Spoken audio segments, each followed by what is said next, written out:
Question marks surrounding the future of the Airbus A380 at airlines have long existed. It's the reality of an aircraft so large. For example, many people would go on to ask how long an aircraft such as this would remain a viable option for airlines. When the pandemic arrived, these questions only increased, and under severe pressure to cut costs, several airlines pulled the plug on the plane for good.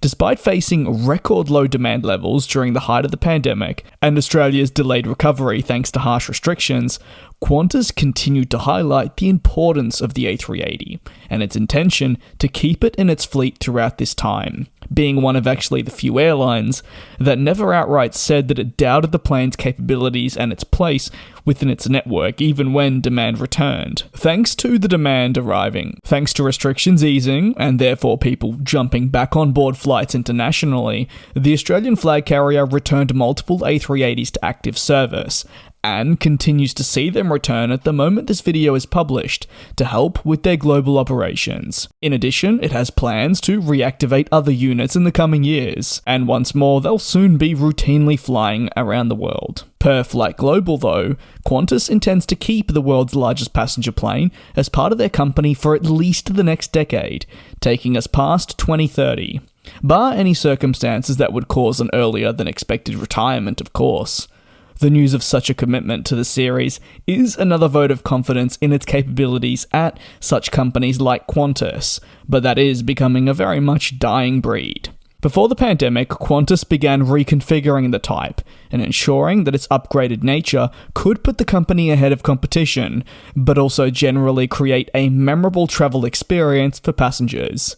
These investments in the reconfiguration aren't cheap, so no doubt that played a pivotal role in why they're looking to keep it on for such a period, to truly garner back that investment. Qantas will at its peak now fly 10 A380s, this is 2 down from the pre-pandemic figures, but this came following a decision to keep 2 grounded permanently. For the airline overall, there's a big focus being put on ensuring that they can reduce pressures on existing planes as they struggle to meet demand and also open desired routes that the company has in mind.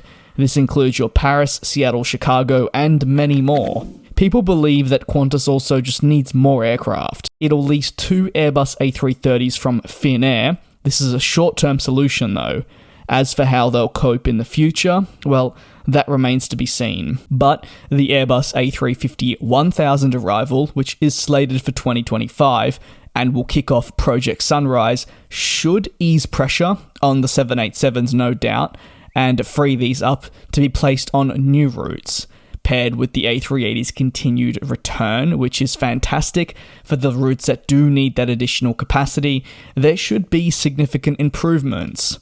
But 2025 is still some time away, and that's only when deliveries will begin.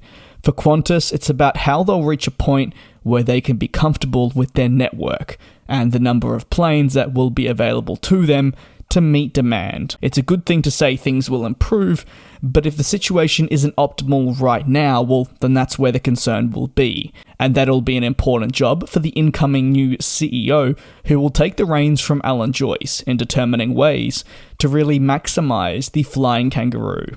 If you have any thoughts on Qantas announcing the new lease on life for these A380s that'll see them fly past 2030, let me know down below in the comments. Thank you very much for watching, take care and be safe, and I'll see you next time.